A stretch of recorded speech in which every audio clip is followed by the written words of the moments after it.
The air in the library reading room was heavy, not just with the scent of aged paper and dust motes dancing in the afternoon light, but with an unspoken tension that felt as thick as velvet. Elias watched her from across the oak table, his pen hovering uselessly over a marked passage of Wuthering Heights. She, Sarah, was tracing the spine of her book, her thumb moving in a slow, almost hypnotic rhythm that drew his gaze. Their eyes met over the barrier of silence and leather-bound classics, a fleeting, electric collision that lasted perhaps only a second, yet felt like a lifetime. It wasn't merely a glance.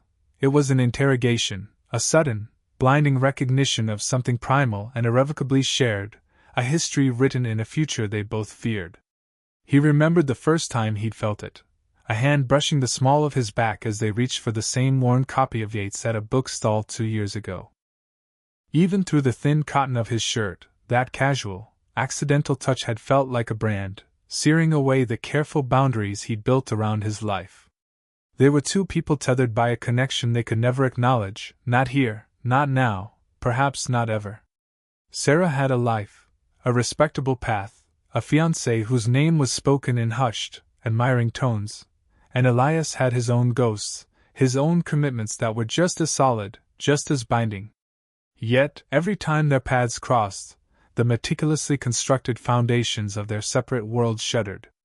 The polite smiles, the minimal conversation, it was all a brittle facade concealing the chaos beneath. Tonight, however, the barrier felt fragile, ready to shatter. The low, golden sun slanted through the high window, bathing Sarah in a halo that highlighted the vulnerability beneath her usual composure. Elias saw the almost imperceptible tremor in her lower lip as she turned a page, and he knew, with a terrifying certainty, that she was fighting the same internal battle. What was it? A whisper of what if in the quiet of a shared space.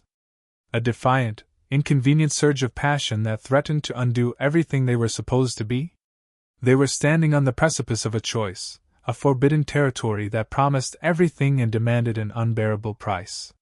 He pushed his chair back, the harsh scrape of wood on the floor a violation of the library's sanctity. Sarah's head snapped up, her eyes wide, capturing his in a desperate plea he couldn't decipher. Was it stay or go? He moved slowly, deliberately, around the table, until he was standing over her, blocking the last sliver of the sunset. He didn't touch her, but the air between them was a furnace, thick with the scent of their shared tension.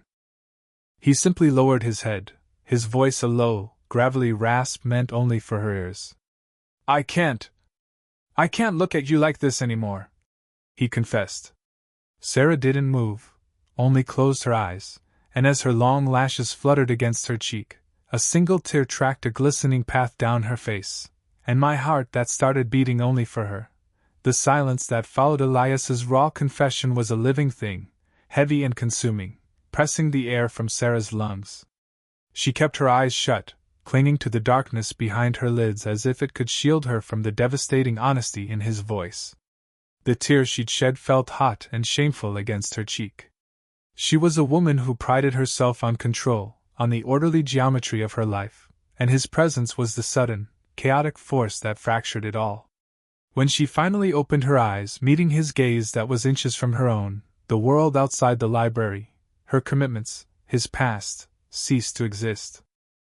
"Then look away, Elias," she finally whispered, her voice barely a breath, thick with a yearning that belied the sharpness of her words. It was a plea, a command, and a dare, all twisted into one. Her fingers curled tightly around the edge of the table, resisting the urge to reach out, to trace the line of worry etched between his brows. She saw the familiar flicker of pain in his dark eyes, the struggle mirroring her own internal war. He was asking her to choose stability over this blinding, inconvenient truth, yet his own body betrayed the request, leaning further into her space until the scent of his cologne and the clean wool of his jacket filled her senses. "I tried," he admitted, the word a ragged sigh. He lifted a hand, and for a heart-stopping moment Sarah thought he would touch her face, wipe away the telltale evidence of her surrender. Instead, his fingers brushed the spine of her open book, a volume of poetry, and rested there, millimeters from her own hand. That near contact was more electrifying than any explicit embrace, A current jumped the minuscule gap, making Sarah's breath hitch. She could feel the heat radiating from his skin, the tremor in his fingertips. It was an anchor in a storm of forbidden desires, a confirmation that they were not imagining this impossible connection. "We can't do this," she murmured, the conviction weak even to her own ears. "We both know the cost." Her gaze dropped to the precise spot where their hands nearly met, acknowledging the invisible chains that held them captive. She needed him to step back, to rebuild the necessary distance, but he remained rooted, a beautiful, impossible obstacle. He only shook his head slowly, his eyes never leaving hers, transmitting a silent, agonizing refusal to comply. He didn't need to speak. The deep, profound sorrow in his stare told her everything. They were bound by a love neither was free to claim, held apart by walls of their own making. The tension wasn't broken, it was simply refined, honed to a razor's edge. Elias didn't move his hand, leaving it poised agonizingly close to hers, a silent testament to the fragile line separating desire from duty. "Tell me you don't feel it, Sarah," he challenged, his voice so low it was swallowed by the high ceilings of the library. It wasn't a question of the physical attraction, that was a blinding, undeniable heat, but a demand to confess the deeper current, the recognition of soul. He was forcing her to dismantle the carefully constructed emotional wall she hid behind, brick by heavy brick. Sarah inhaled sharply the faint, comforting scent of him, cedar and ink, a dizzying intrusion into her senses. Her own refusal caught in her throat. How could she lie when her heart was hammering out the truth against her ribs? The reason she wouldn't meet his challenge wasn't a lack of feeling. It was the absolute certainty that to admit it out loud would be to set a match to her entire future. She thought of the sapphire ring currently residing in a velvet box at home, a promise of stability and security she had convinced herself she wanted.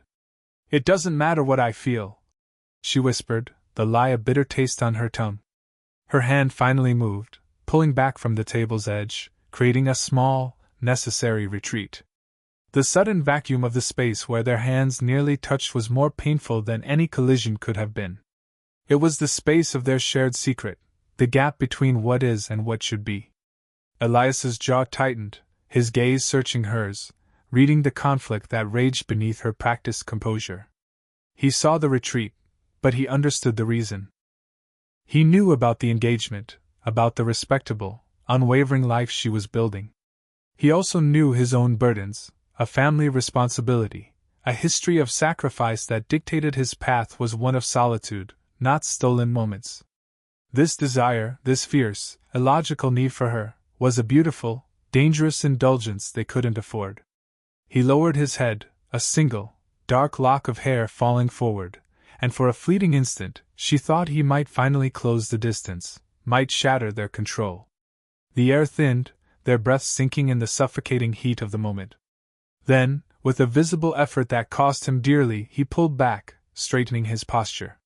The movement was a violent, heartbreaking rejection of the impulse that had drawn him in.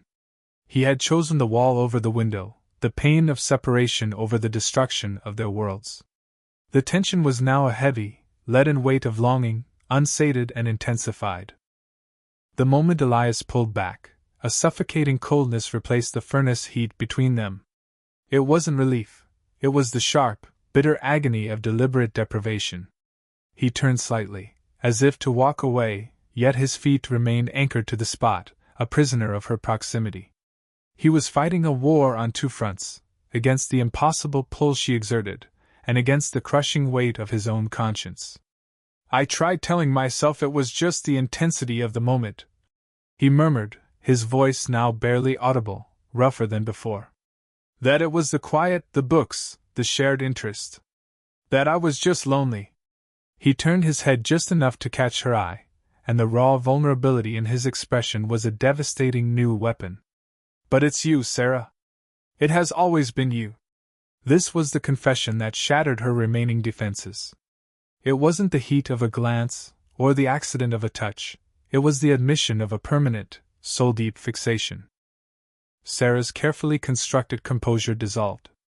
A sound escaped her lips, a tiny, involuntary gasp, and she pushed herself up from the chair. The sudden movement sent her books sliding off the table with a soft thud, a noise that echoed like a cannon in the vast silence. Neither of them even glanced down. She took one small, decisive step, closing the distance he had just created. They were now toe-to-toe, the space between them thinner than paper, vibrating with an energy that felt almost visible.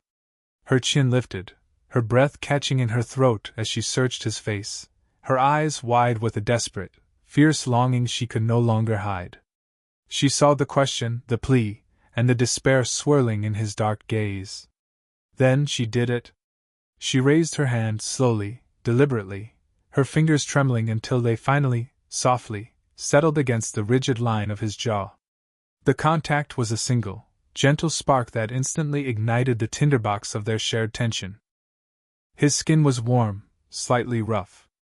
It was the simplest of touches, yet it spoke volumes, an acknowledgement, an acceptance, a surrender to the inevitable.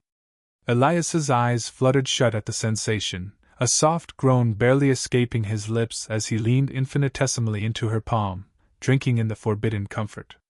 Sarah felt a dizzying rush of triumph and terror, the hunger between them roaring louder than ever, right on the precipice of explosion. The world outside the heavy, leaded glass window had dissolved into a silver blur of rain, mirroring the chaotic beauty that had erupted inside. Elias's hand, large and warm, had covered hers on his jaw, holding her there, anchoring them both in a terrifying, exquisite present. The library lights had long been dimmed, leaving the room steeped in a velvety darkness broken only by the spill of a solitary emergency light, casting long, fractured shadows. This was their bubble, a sanctuary carved out of stolen time, where commitments and consequences held no dominion. When he finally moved, it wasn't a sudden action but a slow, reverent drawing in. His hand slid from her jaw, across the vulnerable curve of her neck, and into the silk of her hair, tilting her face just enough. Sarah's eyes fluttered closed, a silent, absolute surrender. The air between them was saturated with the scent of damp earth and their rising body heat, and when their lips finally met, it was not a crash but a melting. It was slow, tentative at first, then deepened by a mutual, desperate recognition of everything they had denied for so long. Every movement was measured, steeped in the overwhelming necessity of the moment. Her fingers curled into the wool of his shirt, pulling him closer, until the rigid lines of his body softened entirely against hers. She felt his breath hitch as their bodies finally pressed together, not a hungry demand, but a final, complete fit. It felt like coming home to a place she never knew she belonged. The intimacy wasn't in the action, it was in the profound, consuming relief of finally letting the walls crumble. He tilted her back gently against the cool wood of a bookshelf, deepening the kiss, and her breath melted into his, becoming one shared, ragged sound in the cavernous room. The soft rustle of their clothes, the beat of two hearts struggling to regulate, spoke volumes that no explicit words ever could. Elias's touch, exploring the exposed skin of her wrist and arm, was a promise, not of permanence, but of honesty. It was a language their bodies had been fluent in long before their mouths dared to speak. In the hush broken only by the rhythmic whisper of the rain against the glass, they communicated everything: the fear of the morning, the agony of separation, and the boundless, inconvenient truth of their connection. For this moment, they were not the people tethered to others, but simply Elias and Sarah, finally allowing their hunger to be sated by the sheer, breathtaking grace of touch. The air thrummed, hot and heavy, with a beautiful, intoxicating release. The first light of dawn was a brutal, uncompromising gray, slicing through the high windows and finding the two figures huddled together amidst the shadows of the library. It exposed the messy, beautiful reality of their surrender. Sarah lay curled against Elias, his arm a warm, heavy band across her waist. She was the first to stir, not with a jump of panic, but with a slow, agonizing slide back into consciousness, where the silence was not peace, but the heavy, leaden weight of consequence. She felt the residual heat of his body, the faint, clean scent of his skin, and the memory of the night's desperate intimacy washed over her, an exquisite blend of euphoria and self-reproach. This wasn't escape, this was collision. They hadn't merely shared a kiss, they had traded souls, shattering the fragile boundaries of their separate lives. Looking at the defined line of his jaw, relaxed in sleep, Sarah couldn't reconcile the man who held her with the man who had to let her go. Was this moment of pure, blinding connection worth the inevitable, seismic upheaval it would cause? As if sensing her awakening, Elias's eyes opened slowly, his gaze hazy, then focusing on her with an expression so profound, so nakedly loving, it stole her breath. There was no immediate guilt in his eyes, only a deep, unsettling peace, a sense of finality, as if they had done the only thing they could possibly do. "I don't regret it," he murmured, his voice husky with sleep and emotion, preempting the guilt he knew she was harboring. He reached up, his thumb tracing the curve of her cheekbone with a tenderness that nearly undid her. Before Sarah could reply, a sudden, metallic click echoed from the far end of the reading room, the sound of a key turning in the main exterior door. Both their bodies instantly tensed, fear replacing the earlier tenderness. The library was opening early. Elias's eyes widened, recognizing the sound with a look of dawning horror. "That's my aunt," he whispered, a tremor in his voice. "She opens at 5:30 sharp. She's the last person who can see us here." The twist wasn't a secret fiancé or a hidden past. It was the abrupt intrusion of Elias's inescapable, familiar life. A life she knew nothing about, yet one that had just arrived to catch them in their most vulnerable, forbidden state. The walls were rushing back up, higher and faster than ever before. The urgent sound of the key turning sent a jolt of ice through Sarah. The sheer impossibility of their situation, being discovered by Elias's family in the aftermath of their forbidden night, forced an immediate, agonizing clarity. They didn't speak, the need for silence was paramount. Elias slid swiftly away, not out of rejection, but out of necessity, grabbing their misplaced jackets in a single, fluid motion. He pressed her coat into her hands, his eyes conveying 1,000 agonizing words of apology and despair. His gaze held hers, forcing a silent communion that superseded any touch or spoken promise. They both understood, in that harrowing moment, that the price of their vulnerability was simply too high to pay, the risk of discovery too devastating for the people they were meant to protect. The night had been a beautiful, illogical detour, but the main road of their lives, the road paved with duty and expectation, was demanding their return. There was no time for lingering farewells, no whispered promises of later. Elias simply reached out, his hand finding the back of her neck, pulling her forward one last, sharp inch. He didn't kiss her lips. Instead, his mouth settled softly against her forehead, a reverent, final benediction. It was a gesture of deep, profound love, acknowledgement, and goodbye, all in one. "You are everything," he breathed against her skin, the words meant only for her heart to keep. Then, with an excruciating slowness, he released her. Sarah didn't look back. She slipped into the shadowed corridor leading to the side exit, the cold leather of her coat a sharp contrast to the heat she had just left behind. As she stepped out into the damp, gray morning, the memory of his confession, "My heart that started beating only for her," became the truth she would carry. They parted without resolution, without a single promise, leaving the entire story condensed into that final, silent pressure of his lips against her brow. It was a love too big, too real, for their small, complicated worlds, and it was a memory that would forever feel like the truest thing they had ever known. The lingering scent of his skin on her coat was the only proof she needed that for one exquisite night, they had belonged entirely to each other.